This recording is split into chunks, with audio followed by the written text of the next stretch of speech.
Is it time for recess yet? I'm so glad you found time to join us here on the Child Care Director's Chair, where Erica Sacoccio shares her best practices that she's refined through her passion of directing childcare centers over the last 23 years. From parenting interaction, systems to save you time, money, and stress, to profitability. She shares it all from the Child Care Director's Chair. Hello. Thanks for tuning in today. I'm so happy that you took some time out of your busy day to spend with me. And we're about 2 weeks before Christmas. And I know we're all supposed to be perfect and always be happy and ready to go and spread the cheer. And for some of us, this year has been a little bit difficult. So I wanted to share 15 ways to beat the holiday blues when you are a tired and broke childcare director. You know, the holiday season is often portrayed as a time of joy, laughter, and celebration. However, for many childcare directors, like myself, it can also be a time of stress, exhaustion, and financial strain. As we work tirelessly to ensure the well-being of the children in our care, it's very easy to neglect our own self-care and end up feeling tired and broke. But that's okay. I love to stay positive, so we're going to try to focus on 15 effective ways that will help you beat those holiday blues, even on a limited budget and limited energy. The first thing is think about embracing the simplicity. Remember that the true essence of the holiday season lies in spending quality time with loved ones. Focus on creating meaningful experiences rather than expensive gifts or extravagant outings. Simple activities like baking cookies, watching holiday movies, or playing board games can bring immense joy without breaking the bank. Number 2 is prioritize your self-care. As child care directors, we often neglect our own well-being while caring for others. Make self-care a priority during the holidays. Take time for yourself, whether it's enjoying a hot bath, reading a book, going for a walk. And remember, you can't pour from an empty cup. Speaking of cup, I love to have a cup of tea during the workday. Chamomile and honey is my favorite. So, if you love tea, you can have it during the day too. You don't have to wait for the weekend. So wouldn't that be nice during your lunch break to have a nice cup of chamomile tea to keep you calm and serene in your space? Number 3 is volunteer your time. Giving back to the community can be incredibly fulfilling. Look for local volunteer opportunities that align with your interests and your skills. Whether it's serving meals at the shelter, working towards a toy drive, or contributing to a cause you believe can bring a sense of purpose and joy. I know my mom, before she passed, she spent 2 years, 2 Christmases, I should say, in a nursing home. And that's a really sad place, the nursing home. So, maybe your kids can make cards for the seniors. Or if you have school-age children, maybe you can work with the activity director and have your older students go out and do some Christmas caroling at a local senior center. The giving is really such a way to bring you into the holiday spirit, is, giving of time and love and energy. So just make sure you leave some for yourself. Tip number 4 is create a budget. That financial strain can really add to the holiday blues. Take control of your finances by creating a realistic budget. Set spending and limits for gifts, decorations, and other holiday expenses. And stick to your budget and create a creative DIY options to save you money. Remember, it's the thought that counts, not the price tag. Number 5 is one of my favorites.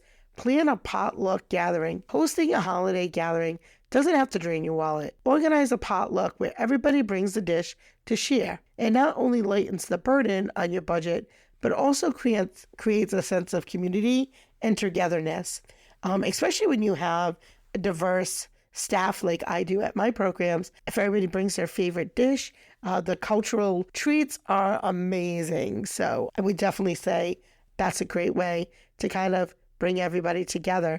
And then it also lets everybody have a feeling that they're a part of something too. And that in itself is a gift. Tip number 6 is explore free local events. Check out your community's calendar for free or low-cost holiday events. Many towns offer tree lighting ceremonies, parades, or concerts that are open to the public. So take advantage of those opportunities to soak in the festive atmosphere without spending a fortune. Number 7, get crafty. Tap into your creative side and make homemade gifts or decorations. Homemade presents are often more meaningful and cherished than store-bought ones. Plus, crafting, honestly, can be very therapeutic and an enjoyable activity and help relieve some of the stress during the holiday seasons. Tip number 8 is practice gratitude. During challenging times, it's important to focus on positive aspects of our lives. Keep a gratitude journal and write down 3 things that you're grateful for each day. This simple practice can shift your mindset and remind you of the blessings that are in your life. And I know I am certainly very thankful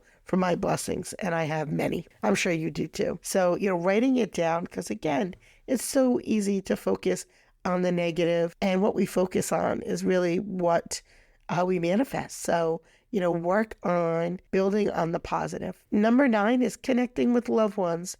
Reach out to friends and family members who bring you joy and support. Schedule virtual or in-person gatherings to catch up and share laughter. And surround yourself with loved ones that can uplift your spirits and remind you of the true meaning of the holidays. Tip number 10 is take advantage of discounts and sales. Keep an eye out for discounts and sales on holiday essentials. Many stores offer promotions during this time of year, allowing you to save money on gifts, decorations, and even groceries. And Lord knows those are pretty expensive nowadays. So take advantage of these opportunities and stretch your budget even further. Tip number 10 is practice mindfulness and meditation. In the midst of the holiday chaos, take a moment to pause and practice mindfulness and meditation. These techniques can help you find your inner voice and reduce stress. And there are plenty of free guided meditation apps or YouTube videos that are available to assist you. One of the things that we did at our program about 2 months ago is we have a 7 or 8 week program on mindfulness, self-love, self-care, and we have a life coach that comes out once a month. It's a free training and workshop for our parents and our teachers. They don't have to take all of them. You can pick the ones that you want. And we offer that for free for our families and our parents and our teachers. And I just thought it was a great way to not only come together, but a great way to focus on ourselves, because most of the time we're focusing on the children. And certainly that's where our focus should be as teachers. However, we do have to take care of ourselves too, to do our job at the best abilities that we have. Tip number 12 is seek support. Don't hesitate to reach out for support when you're feeling overwhelmed. Talk to a trusted friend, family member, or even a professional counselor. Sharing your feelings can provide relief and perspective and remind you that you're not alone in your struggles. Most of us have the same challenges. As I scroll through my Facebook feeds, especially in childcare director groups or preschool teacher groups or after school groups, many of us are talking about the same things. So we're so connected, and, uplifting each other is a great way to really be able to sustain yourself in an industry that is very hard. And you can get burnt out really quickly if you don't take care of yourself. Tip number 13 is focus on what truly matters. Remember that material possessions do not define the holiday season. Instead, focus on creating memories, fostering love, and spreading kindness. Engage in activities that align with your values and bring you joy, regardless of how much they cost. Tip number 14 is practice time management. As childcare directors, our schedules can be hectic during the holidays. Practice effective time management to avoid burnout. Prioritize your tasks, delegate when possible, and set boundaries to ensure you have time to rest and relax. And tip number 15, embrace the holiday spirit and the spirit of giving. Lastly, remember that giving is not limited to material gifts. Offer your time, skills, or kind gestures to those in need. Acts of kindness can be incredibly rewarding and reminders of the true spirit of the holiday season. So, in conclusion, being a child care director during the holidays can be challenging, but it doesn't mean you have to succumb to the holiday blues. By embracing simplicity, prioritizing self-care, and focusing on what truly matters, you can beat the holiday blues even when you're tired and maybe broke. So remember, the most precious gifts are often the ones that money can't buy. So that's it for today's episode of the Child Care Director's Chair. I hope you have a great day. Well, all the cute little kiddos have been picked up and it's time to go home. And that'll do it for another episode of the Child Care Director's Chair. Please leave a review so Erica knows the information is helping you to manage and improve your childcare centers. Remember to subscribe to get the latest episode from Erica's Child Care Director's Chair.